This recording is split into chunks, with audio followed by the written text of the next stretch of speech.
네, 김성준의 시사전망대 3부 이슈 토크 시작하겠습니다. 오늘은 이준석 바른미래당 당협위원장 그리고 김수민 평론가 나오셨습니다. 어서 오십시오. 네, 안녕하세요. 자, 우선 지금 조금 전에 들어온 속보 얘기부터 우리가 얘기를 나눠야 될 것 같은데요. 잘 아시다시피 오늘 오전에 그 정봉주 전 의원이 기자회견을 갖고 자기에게 제기된 그 미투 의혹 이거는 대국민 사기극이다.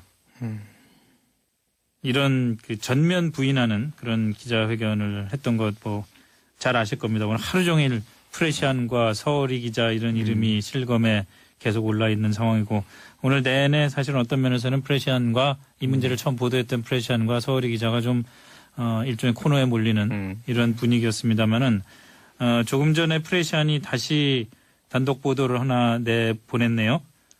정봉주 전 의원은 측근이 정 전 의원은 그 문제가 됐던 12월 23일에 여의도의 당시 렉싱턴 호텔에 갔다라고 증언을 했습니다. 당시 정 전 의원의 팬클럽이 정봉주와 미래 권력들 약자로 미권스라는 데가 있었는데 이 미권스의 카페직이었던 별명이 민국파라는 그런 분이 정 전 의원의 기자회견 직후 오늘 프레시안과 만나서 2011년 12월 22일부터 26일까지 잠자는 시간 빼고는 정 전 의원과 계속 같이 있었다. 그런데 23일 일정을 수행하던 중에 차로 정 전 의원을 렉싱턴 호텔에 데려다 줬다. 이렇게 증언을 했습니다. 안 그래도 바쁜데 중요한 약속이 있다고 해서 호텔에 갔다면서 빨리 나와야 하는데 하면서 기다렸던 기억이 생생하다. 이게 오늘 조금 전에 나온 프레시안 보도의 핵심입니다. 정 전 의원이 렉싱턴 호텔에 들어가서 뭘 했는지에 대해서는 이분도 전혀 알지 못하는 상황인데 다만 렉싱턴 호텔에 갔다는 사실은 당일에 갔다는 사실은 정 전 의원의 기자회견을 또 정면으로 반박하는 일종의 주장이 되기 때문에 논란은 점점 더 커질 것 같다는 생각이 듭니다. 자, 뭐 자연스럽게 이 얘기부터 시작하지 않을 수 없는 상황인데 우선 김수민 평론가 네. 이렇게 되면 오늘 이 반전의 반전 이거 어떻게 봐야 될까요? 계속해서 지켜봐야 될 것 같아요. 그러니까 한쪽에서 얘기하는 거에 대해서 상대방이 반론을 하고 또 재반론하는 이런 형태로 예. 계속하고 있는데 저는 이 사건을 대하는 태도에 대해서 좀 많은 분들한테 주문하고 싶은 것은 성급하고 신속한 가치 판단을 내리지 말았으면 좋겠다. 그건 절대 안 되죠. 예, 계속해서 지켜봐야 되는 것이고 지금 뭐 인터넷 공간에서만 봐도 뭐 바로 이제 피해 호소인에게 무슨 공작이나 음모가 있다라고 공격하는 세태도 있고 또 댓글들 오늘 안 좋았어요. 가해 지목인에 대해서도 곧바로 가해자로 낙인 찍는 이 두 가지 태도들이 있는데 제가 이 양비론을 하자는 게 아니라 이 두 가지 태도 모두가 무죄 추정주의라는 원칙을 거스르고 있거든요. 네. 그래서 이런 경우에 특히 진위 여부 공방이 일어나는 가운데서 저는 이제 조만간은 결판을 볼 것이라고 봅니다. 왜냐하면은 정 전 의원이 전면적으로 팩트 자체가 거짓이다라고 부인을 했고 또 그런데 렉싱턴 호텔에 같이 갔었다라는 사람이 또 나타났기 때문에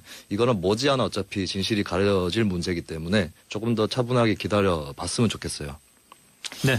저는 사실 이게 인터넷상에서 보면요. 예. 이 여의도 정치의 세계라는 것은 물론 이건 뭐 정치 영역에서 일어나는 일이 아니지만은 일반 이제 청취자분들이 모르는 영역에서 있는 일들이 있습니다. 가장 대표적인 게 그렇겠죠. 처음에 뭐 이 이야기 정 전 의원의 이야기가 나온 뒤에 그 이제 이런 얘기도 한 인터넷에 돌았었어요. 뭐 렉싱턴 호텔이라는 곳에는 룸으로 된 커피를 마시는 공간이 아니라 카페 같은 곳이 없다라고 이야기했는데 그런 적이 있었죠. 근데 사실 저도 이제 기억나는 게 이 렉싱턴 호텔이라는 공간을 가는 이유가 뭐냐면 룸이 있는 카페가 있어서 가는 거거든요. 네. 그러니까 이게 원래 식당으로 활용되는 공간들인데 뭐 예를 들어 낮에는 이게 카페로 쓸 수 있게 한다든지 이런 것들 때문에 정치인이 가는 거지 절대 국회 앞에 뭐 커피숍이 없어서 가는 게 아닙니다. 근데 그런 상황 속에서 이런 이제 좀 아무래도 일반인들이 잘 모르는 정보들을 섞어가지고 이제 얘기하면서 피해자의 진술 자체에 이제 좀 신빙성 자체를 좀 열화시키려고 하다 보니까 예. 이 상황 속에서 제가 봤을 땐 지금 뭐 처음에 언론사가 뭐 날짜가 바뀌고 장소가 바뀌었다라는 주장도 뭐 언뜻 보기엔 맞는 주장이지만은 반대로 그걸 반박하기 위해서 들고 나온 주장들에도 보면은 허위가 많이 섞여 있거든요. 예. 그러니까 우리 청취자분들도 그렇고 또 인터넷에 보시는 분들도 그렇고 조심스럽게 판단하셔야 된다. 왜냐하면 이 사실관계라는 거는 뭐 이게 7년 된 일입니다. 그러다 보면 기억하는 게 부정확할 수도 있는 거고 하다 보니까 그렇다고 해가지고 거짓말하고 있거나 공작을 하는 건 아니거든요. 그렇기 때문에 참 조심스럽게 접근해야 되는데 오늘 어제 하루 이틀 동안은 진짜 이게 확인되지 않은 정보의 범람을 인해 가지고 또 2차 피해라는 말을 쓰게 되지만은 또 2차 피해가 우려되는 그런 상황이 왔게 됐습니다. 자, 그러면은 정 전 의원 이 상황이 그냥 오늘도 급박하게 바뀌기 때문에 우리가 좀 지켜봐야 될 것 같은 생각이 좀 들고요. 이렇게 되면은 오전에 정 전 의원이 그 주장했던 사실들, 그다음에 서울시장 출마 뜻을 유지하겠다는 그런 그 입장, 이것도 좀 더 내일로 넘어가면서 상황이 좀 바뀔 수도 있겠다라는 이런 생각이 좀 드네요. 정 전 의원이 어쨌든 해명해야 될 일이 하나 더 생겼으니까. 오늘 그리고 사실 그 정 전 의원이 들고 나왔던 판넬에 보면 뭐 사진을 촬영한 시각이라든지 이런 것들도 네. 뭐 언급이 되어 있었는데 사실 뭐 저도 컴퓨터 전공을 했지만은 디지털 카메라 또는 휴대폰 사진에 있는 그 사진 촬영 시각이라는 거는 네, 그건 뭐. 말 그대로 그거는 간단한 프로그램으로도 수정이 가능한 것이기 때문에 예. 엑시포 정보라고 하는데 그런 것을 어떤 결정적인 알리바이로 삼기에는 오늘 기자회견 좀 약간 부족한 부분이 있었다라고 생각했는데 기자회견 내용의 사실 여부와 무관하게. 그렇죠. 그리고 오늘 그런데 이제 반대로 또 우리가 생각해봐야 될 게 그럼 또 오늘 이 증언하신 분도 보면은 결국은 이분도 기억에 의존해가지고 그렇죠. 23일에 정봉주 의원 같이 있었다 하는 것이기 때문에 네. 뭐 이 부분도 확실한 어떤 그런 성격은 아니지만은 어쨌든 오전에 있었던 주장에 배치된 주장이 나왔기 때문에 적어도 이 부분에 대해서 정봉주 전 의원 측에서 다시 한번 또 해명을 해야 되는 상황이 오긴 왔다라는 걸 좀 지적하고 싶습니다. 자, 그럼 다음에는 민병두 의원 얘기를 네. 좀 해봤으면 좋겠습니다. 민병두 의원은 그 자신에 대한 의혹이 제기되자마자 그냥 의원직을 던져버렸고 심지어는 당에서도 만류까지 했는데 오늘 네. 의원직 사퇴서를 제출했어요. 그런 자세에 대해서는 어떻게 보세요? 글쎄요, 이것도 뭐 그렇게 바람직하지는 않다고 봐요. 예. 그러니까 본인이 어떤 억울한 부분이나 사실이 아니라고 주장할 부분이 있으면 그거는 계속 관계를 좀 따져봐야 될 부분인데 어떻게 보면 너무 정치인이어서 그런지 정무적 판단을 내린 것이 아닌가.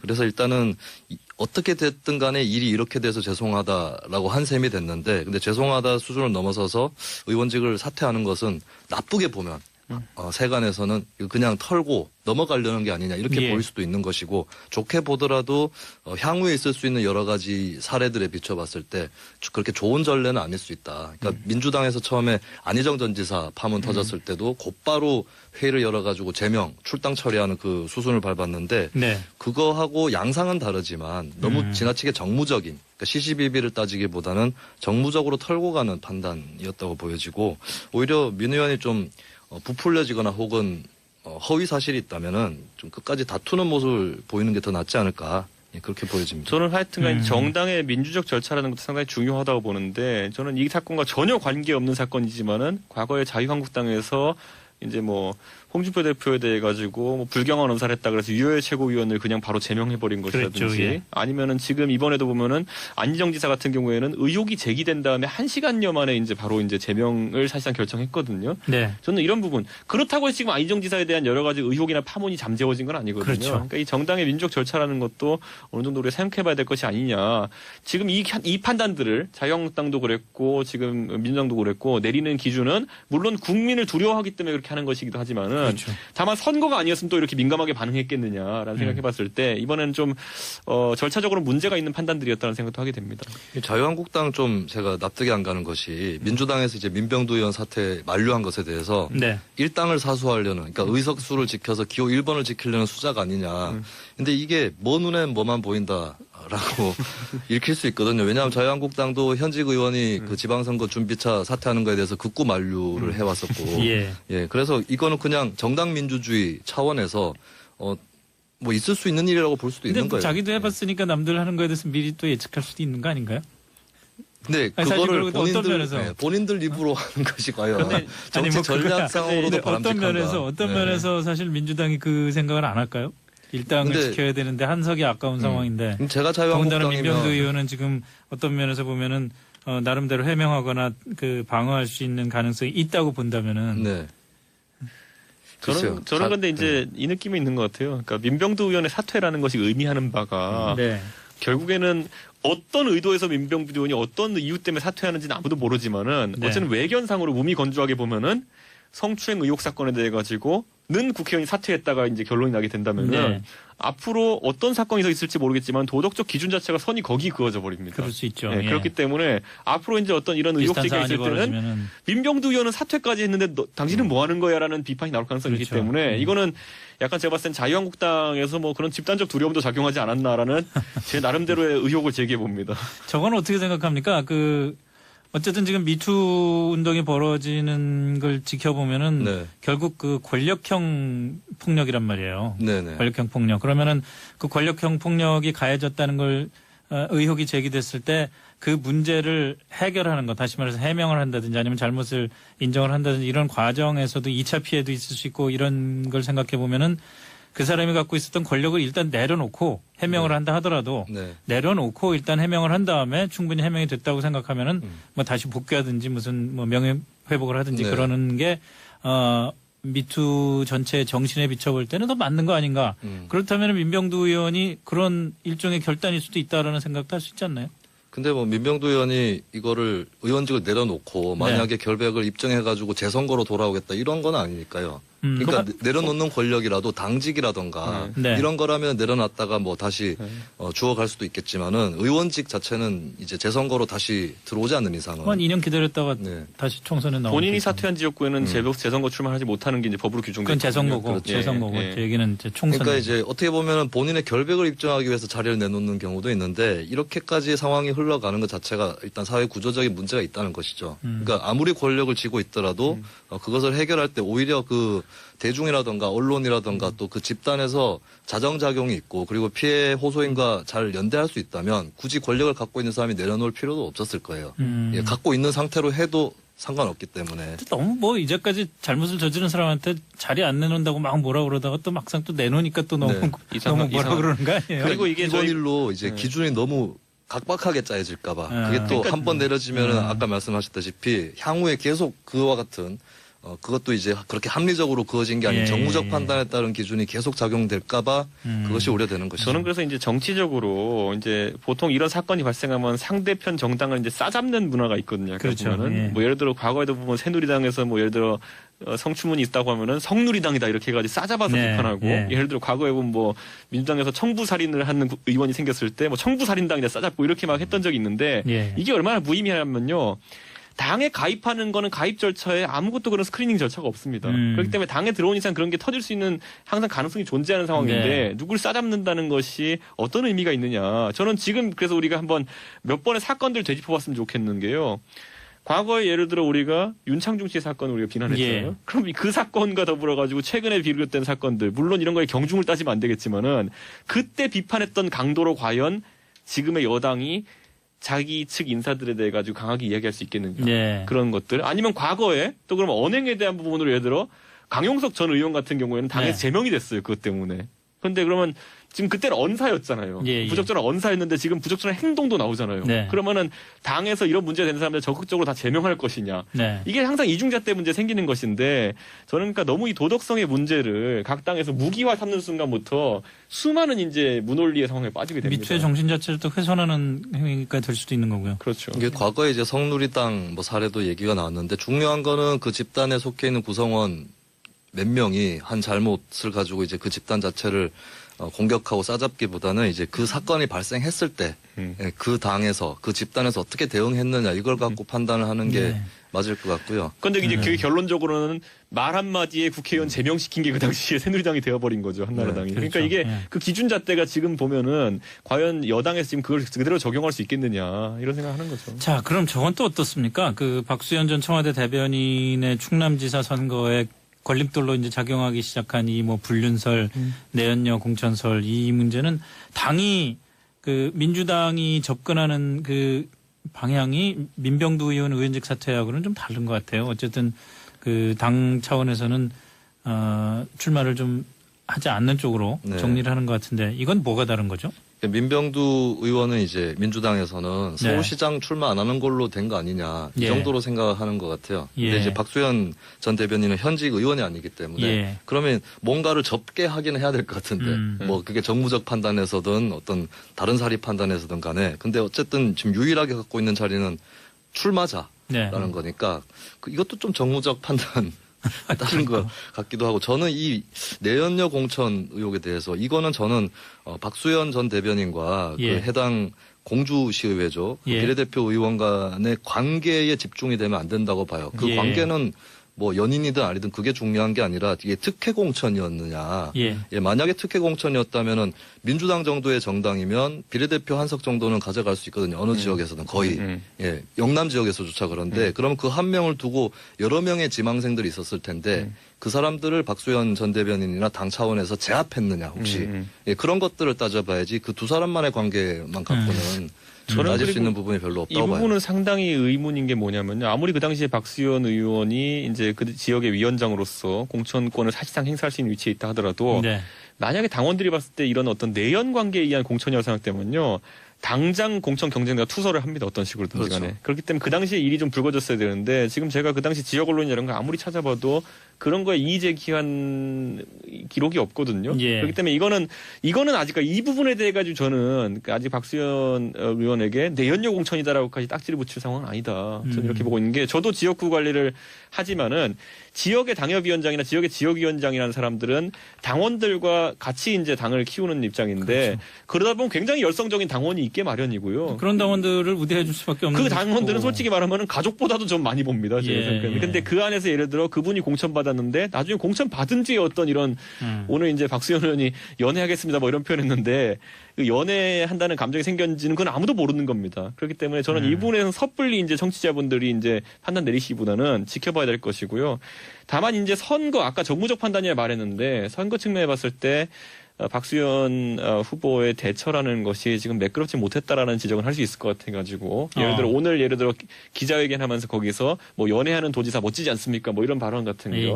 물론 기자의 질문이 뭐 약간 그런 걸 유도하는 측면도 있었겠지만은 이런 것들이 희화화될 가능성이 있기 때문에 아마 예. 민주당에서는 그런 좀 정치적인 선택을 정무적인 판단을 내려가지고 좀 그래도 연착륙할 수 있게 자진 사퇴를 권고하는 것이 아니냐 이런 생각하게 됩니다. 네. 그런데다가 박수현 전 대변인은 그 음모론까지 제기를 했어요. 청와대 대변인으로 있을 때 전처와 다른 사람이 그 부당한 청탁을 한 거를 단호하게 거절을 했는데 그거에 대한 보복이다. 이렇게까지 얘기를 하는데 당에서 출마를 자꾸 만류하는 거는 당 내부에 좀 이번 지방선거 전반과 관련한 좀 고민이 좀 반영된 것 같다는 생각이 들어요. 그렇죠. 논란이 될 만한 소지를 잘라내겠다라고 예. 하는 것이겠고, 글쎄 아까도 계속 말씀드렸지만 계속 그런 식으로 판단하는 게 이 미투 운동 앞으로도 계속 벌어질 수 있는데 좋은 선례를 남기기는 어렵겠다 예. 판단이 되죠. 저는 그러니까 당이라는 거는 항상 이제 윤리위원회라는 조직 아니면 윤리심판원이라는 조직을 두고 이런 일에 대처할 수 있는 여러 가지 명문화된 규정들이 있거든요. 네. 그런데 선거가 앞에 있다 보니까 눈에 그게 안 보이는 겁니다. 이제 보면 결국에는 표만 보이는 것이고 예. 원리 원칙 어떤 정당의 어떤 법치라고 할 만한 부분들이 훼손되고 있는 건데 저는 이게 빈대잡으려다 초가삼간 태우진 않았으면 좋겠는 게 이게 오히려 그렇게 정당이 혼비백산해가지고 자신들의 룰을 이제 지키지 않는 순간부터 네.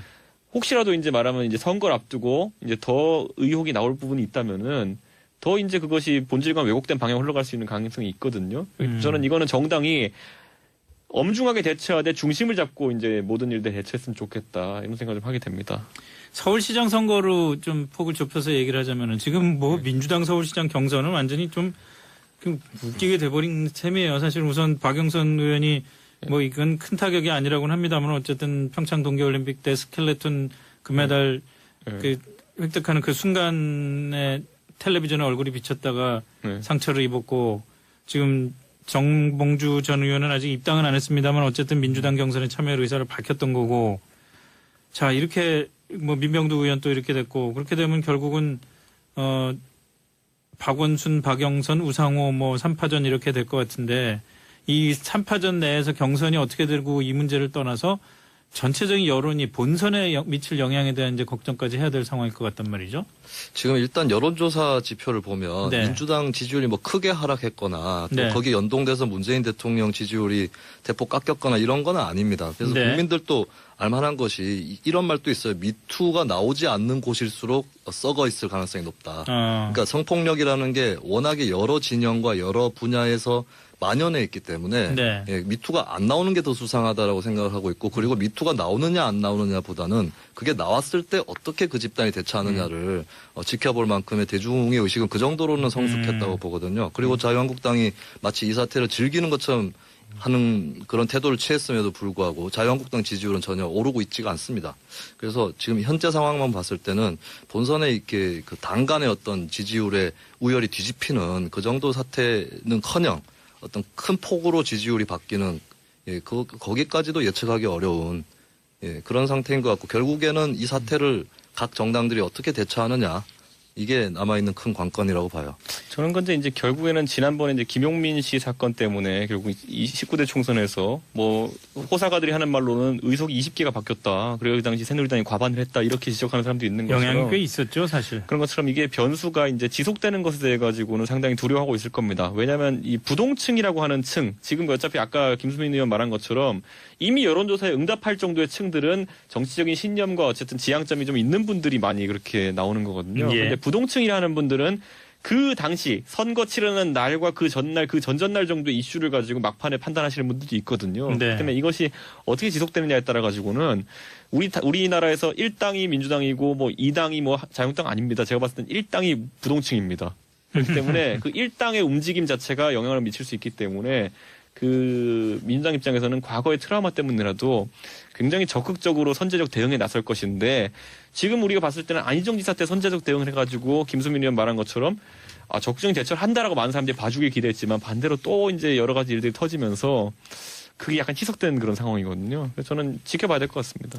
당 차원에서 볼 때는 자유한국당이나 그 바른미래당은 좀 움직임이 서울시장 선거와 관련해서 보폭이 좀 빨라질 가능성이 있나요? 아무래도 그런데 이제 그 안철수 대표 같은 경우에는 출마를 사실상 저울질하고 있는 상태라고 보는 분들도 있지만은 예. 반대로 본인의 역할에 대해 가지고 서울시장만 가지고 생각하고 있는 건 아닐 테니까요. 네. 그렇기 때문에 뭐 여러 가지 역할 중에서 특히 이제 여론조사들이 보도되기 시작합니다. 이제 100일을 앞두고 예. 이제 보도되기 시작하면서 그 추이 중에서 자신이 최대의 이제 컨벤션 효과를 누릴 수 있는 시기를 고르지 않을까 이런 생각을 하게 돼서 앞으로는 뭐 민주당의 상황을 고려해서 움직이는 게 아니라요. 결국에는 본인의 일정에 맞춰서 움직일 것 같습니다. 그 얘기는 안철수 전 대표는 나오긴 나온다 이 얘기인가요? 뭐 제가 안철수 대표랑 교류가 많은 인사는 아니기 때문에 제가 네. 확답을 드리진 않겠습니다. 제가. 김수민 평론가는 네. 어떻게 보세요? 글쎄요, 뭐 시기를 좀 재서 나올 것 같다는 데는 저도 동의하고요. 예. 왜냐하면은 지금 약간 민주당의 하락세일 수도 있는 뭐 실제 하락세가 아니더라도 하락세일 네. 수도 있다라는 시기에 이제 섣불리 주자군에 꼈다가 말씀하신 대로 여론조사에서 또 안 좋게 결과가 나오면 더욱더 퇴색되는 거 아니겠습니까? 그래서 시기는 저울질을 하는 것 같고 그렇게 앞당기지는 않지 않을까. 조금 더 기다렸다가 가지 않을까 그렇게 근데 예측이 그건 이제 되거든요. 현실적으로 이런 부분도 있습니다. 왜냐하면 바른미래당 같은 경우에는 뭐 출마 후보군, 그러니까 서울시장이 국건이 서야지 그 다음에 이제 구청장 후보군이나 이런 분들이 많이 그렇죠. 이제 그게 사실은 뛰어들기 때문에 지방선거는 좀 그런 면이 있어요. 지금 바른미래당이 아마 4월 초에 이제 공천 절차를 진행할 것 같은데 그럼 안철수 대표도 제 생각에는 한 3주 내, 2주 내에는 최소한 어떤 판단을 내려야지 이제 지금부터? 예, 사람들이 움직일 것이기 때문에 안 대표도 정치를 안 해보신 분이 아니기 때문에 다 알고 이제 그 시간표 안에서 고민하고 계실 겁니다. 우리가 뭐 선거 취재를 여러 번 해봤습니다만 항상 선거는 예측한 대로 안 갈 뿐만이 아니라 네.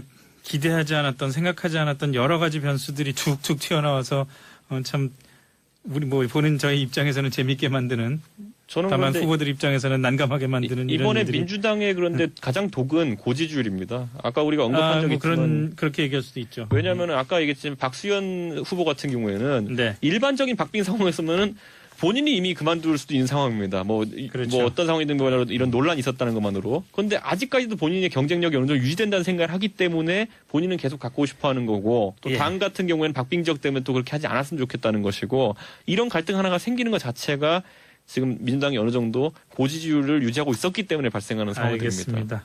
자, 오늘 여기까지 하죠. 예. 근데 이준석 위원장 오늘 마지막이죠. 예. 아이고 이거 아쉽게 됐습니다. 뭐 방송에서 왜 마지막인지 밝히는 건 좀 어렵겠습니다만은 제가 뭐 올해 6월 달에 있는 행사에서 큰 도전을 한번 해보려고. 뭐 뭘 했습니다. 하시든 예. 최선을 다하길 바라겠습니다. 예. 자, 하다 보니까 그렇다고 해가지고 거짓말하고 있거나 공작을 하는 건 아니거든요. 그렇기 때문에 참 조심스럽게 접근해야 되는데 오늘 어제 하루 이틀 동안은 진짜 이게 확인되지 않은 정보의 범람을 인해 가지고 또 2차 피해라는 말을 쓰게 되지만은 또 2차 피해가 우려되는 그런 상황이 왔게 됐습니다. 자, 그러면은 정 전 의원 이 상황이 그냥 오늘도 급박하게 바뀌기 때문에 우리가 좀 지켜봐야 될 것 같은 생각이 좀 들고요. 이렇게 되면은 오전에 정 전 의원이 그 주장했던 사실들, 그다음에 서울시장 출마 뜻을 유지하겠다는 그런 그 입장, 이것도 좀 더 내일로 넘어가면서 상황이 좀 바뀔 수도 있겠다라는 이런 생각이 좀 드네요. 정 전 의원이 어쨌든 해명해야 될 일이 하나 더 생겼으니까. 오늘 그리고 사실 그 정 전 의원이 들고 나왔던 판넬에 보면 뭐 사진을 촬영한 시각이라든지 이런 것들도 네. 뭐 언급이 되어 있었는데 사실 뭐 저도 컴퓨터 전공을 했지만은 디지털 카메라 또는 휴대폰 사진에 있는 그 사진 촬영 시각이라는 거는 네, 그건 뭐. 말 그대로 그거는 간단한 프로그램으로도 수정이 가능한 것이기 때문에 예. 엑시포 정보라고 하는데 그런 것을 어떤 결정적인 알리바이로 삼기에는 오늘 기자회견 좀 약간 부족한 부분이 있었다라고 생각했는데 기자회견 내용의 사실 여부와 무관하게. 그렇죠. 그리고 오늘 그런데 이제 반대로 또 우리가 생각해봐야 될 게 그럼 또 오늘 이 증언하신 분도 보면은 결국은 이분도 기억에 의존해가지고 그렇죠. 23일에 정봉주 의원 같이 있었다고 하는 것이기 때문에 네. 뭐 이 부분도 확실한 어떤 그런 성격은 아니지만은 어쨌든 오전에 있었던 주장에 배치된 주장이 나왔기 때문에 적어도 이 부분에 대해서 정봉주 전 의원 측에서 다시 한번 또 해명을 해야 되는 상황이 오긴 왔다라는 걸 좀 지적하고 싶습니다. 자, 그럼 다음에는 김성준의 시사전망대 3부 이슈 토크 시작하겠습니다. 오늘은 이준석 바른미래당 당협위원장 그리고 김수민 평론가 나오셨습니다. 어서 오십시오. 네, 안녕하세요. 안녕하세요. 자, 우선 지금 뭐 조금 전에 들어온 속보 얘기부터 우리가 얘기를 나눠야 될 것 같은데요. 잘 아시다시피 오늘 오전에 그 정봉주 전 의원이 기자회견을 갖고 자기에게 제기된 그 미투 의혹, 이거는 대국민 사기극이다. 이런 그 전면 부인하는 그런 기자회견을 했던 것 뭐 잘 아실 겁니다. 오늘 하루 종일 프레시안과 서울이 기자 이런 이름이 실검에 계속 올라 있는 상황이고 오늘 내내 사실은 어떤 면에서는 프레시안과 이 문제를 처음 보도했던 프레시안과 서울이 기자가 좀 일종의 코너에 몰리는 이런 분위기였습니다만은 조금 전에 프레시안이 다시 단독 보도를 하나 내보냈네요. 정봉주 전 의원은 측근이 정 전 의원은 그 문제가 됐던 12월 23일에 여의도의 당시 렉싱턴 호텔에 갔다라고 증언했습니다. 당시 정 전 의원의 팬클럽이 정봉주와 미래 권력들, 약자로 미권스라는 데가 있었는데 이 미권스의 카페직이었던 별명이 민국파라는 그런 분이 정 전 의원의 기자회견 직후 오늘 프레시안과 만나서 2011년 12월 22일부터 26일까지 잠자는 시간 빼고는 정 전 의원과 계속 같이 있었다. 그런데 23일 일정을 수행하던 중에 차로 민병두 의원 얘기를 좀 해봤으면 좋겠습니다. 민병두 의원은 그 자신에 대한 의혹이 제기되자마자 그냥 의원직을 던져버렸고 심지어는 당에서도 만류까지 했는데 오늘 의원직 사퇴서를 제출했어요. 그런 자세에 대해서는 어떻게 보세요? 글쎄요, 이것도 뭐 그렇게 바람직하지는 않다고 봐요. 예. 그러니까 본인이 어떤 억울한 부분이나 사실이 아니라고 주장할 부분이 있으면 그거는 계속 관계를 좀 따져봐야 될 부분인데 어떻게 보면 너무 정치인이어서 그런지 정무적 판단을 내린 것이 아닌가. 그래서 일단은 어떻게 됐든 간에 일이 이렇게 돼서 죄송하다라고 한 셈이 됐는데 근데 죄송하다 수준을 넘어서서 의원직을 사퇴하는 것은 나쁘게 보면 세간에서는 그냥 털고 넘어가려는 게 아니냐 이렇게 보일 수도 있는 것이고 좋게 보더라도 향후에 있을 수 있는 여러 가지 사례들에 비춰봤을 때 그렇게 좋은 전례는 아닐 수 있다. 그러니까 민주당에서 처음에 안희정 전 지사 파문 터졌을 때도 곧바로 회의를 열어가지고 제명, 출당 처리하는 그 수순을 밟았는데 그거하고 양상은 다르지만 너무 지나치게 정무적인 그러니까 시시비비를 따지기보다는 정무적으로 털고 가는 판단이었다고 보여지고 오히려 민 의원이 좀 부풀려지거나 혹은 허위 사실이 있다면은 좀 끝까지 다투는 모습을 보이는 게 더 낫지 않을까 그렇게 보여집니다. 저는 하여튼간 정당의 민주적 절차라는 것도 상당히 중요하다고 보는데 저는 이 사건과 전혀 관계없는 사건이지만은 과거에 자유한국당에서 이제 뭐 홍준표 대표에 대해 가지고 뭐 불경한 언사를 했다 그래서 유효의 최고위원을 그냥 바로 제명해버린 것이라든지 그랬죠, 예. 아니면은 지금 이번에도 보면은 안희정 지사 같은 경우에는 의혹이 제기 정 전 의원을 렉싱턴 호텔에 데려다 줬다. 이렇게 증언을 했습니다. 안 그래도 바쁜데 중요한 약속이 있다고 해서 호텔에 갔다면서 빨리 나와야 하는데 하면서 기다렸던 기억이 생생하다. 이게 오늘 조금 전에 나온 프레시한 보도의 핵심입니다. 정 전 의원이 렉싱턴 호텔에 들어가서 뭘 했는지에 대해서는 이분도 전혀 알지 못하는 상황인데 다만 렉싱턴 호텔에 갔다는 사실은 당일에 갔다는 사실은 정 전 의원의 기자회견을 또 정면으로 반박하는 일종의 주장이 되기 때문에 논란은 점점 더 커질 것 같다는 생각이 듭니다. 자, 뭐 이 자연스럽게 이 얘기부터 시작하지 않을 수 없는 상황인데 우선 김수민 평론가 네. 이렇게 되면 오늘 이 반전의 반전 이거 어떻게 봐야 될까요? 계속해서 지켜봐야 될 것 같아요. 그러니까 한쪽에서 얘기하는 거에 대해서 상대방이 반론을 하고 또 재반론하는 이런 형태로 예. 계속하고 있는데 저는 이 사건을 대하는 태도에 대해서 좀 많은 분들한테 주문하고 싶은 것은 성급하고 신속한 가치 판단을 내리지 말았으면 좋겠다. 그건 절대 안 되죠. 예, 계속해서 지켜봐야 되는 것이고 지금 뭐 인터넷 공간에서만 봐도 뭐 바로 이제 피해 호소인에게 무슨 공작이나 음모가 있다라고 공격하는 세태도 있고 또 댓글들 오늘 네. 안 좋았어요. 가해 지목인에 대해서도 곧바로 가해자로 낙인 찍는 이 두 가지 태도들이 있는데 제가 이 양비론을 하자는 게 아니라 이 두 가지 태도 모두가 무죄 추정주의라는 원칙을 거스르고 있거든요. 네. 그래서 이런 경우에 특히 진위 여부 공방이 일어나는 가운데서 저는 이제 조만간은 결판을 볼 것이라고 봅니다. 왜냐하면은 정 전 의원이 전면적으로 팩트 자체가 거짓이다라고 부인을 했고 또 그런데 렉싱턴 호텔에 같이 갔었다라는 사람이 또 나타났기 때문에 이거는 머지않아 어차피 진실이 가려질 문제이기 때문에 조금 더 차분하게 기다려 봤으면 좋겠어요. 네. 저는 사실 이게 인터넷상에서 보면요. 예. 이 여의도 정치의 세계라는 것은 물론 이건 뭐 정치 영역에서 일어나는 일이 아니지만은 일반 이제 청취자분들이 모르는 영역에서 있는 일도 있습니다. 가장 대표적인 게 그렇겠죠. 처음에 뭐 이 이야기 정 전 의원의 이야기가 나온 뒤에 그 이제 이런 얘기도 한 인터넷에 돌았었어요. 뭐 렉싱턴 호텔이라는 곳에는 룸으로 된 커피를 마시는 공간이 아니라 카페 같은 곳이 없다라고 이야기했는데 그런 적이 있었죠. 근데 사실 저도 이제 기억나는 게 이 렉싱턴 호텔이라는 공간을 가는 이유가 뭐냐면 룸이 있는 카페가 있어서 가는 거거든요. 네. 그러니까 이게 원래 식당으로 활용되는 공간들인데 뭐 예를 들어 낮에는 이게 카페로 쓸 수 있게 한다든지 이런 것들 때문에 정치인이 가는 거지 절대 국회 앞에 뭐 커피숍이 없어서 가는 게 아닙니다. 근데 그런 상황 속에서 이런 이제 좀 아무래도 일반인들이 잘 모르는 정보들을 섞어가지고 이제 얘기하면서 피해자의 진술 자체에 이제 좀 신빙성 자체를 좀 열화시키려고 하다 보니까 예. 이 상황 속에서 제가 봤을 땐 지금 뭐 처음에 언론사가 뭐 날짜가 바뀌고 장소가 바뀌었다라는 주장도 뭐 언뜻 보기엔 맞는 주장이지만은 반대로 그걸 반박하기 위해서 들고 나온 주장들에도 보면은 허위가 많이 섞여 있거든요. 예. 그러니까 우리 청취자분들도 그렇고 또 인터넷에서 보시는 분들도 그렇고 조심스럽게 판단하셔야 된다. 왜냐하면 이 사실관계라는 거는 뭐 이게 7년 된 일입니다. 그러다 보면 기억하는 게 부정확할 수도 있는 거고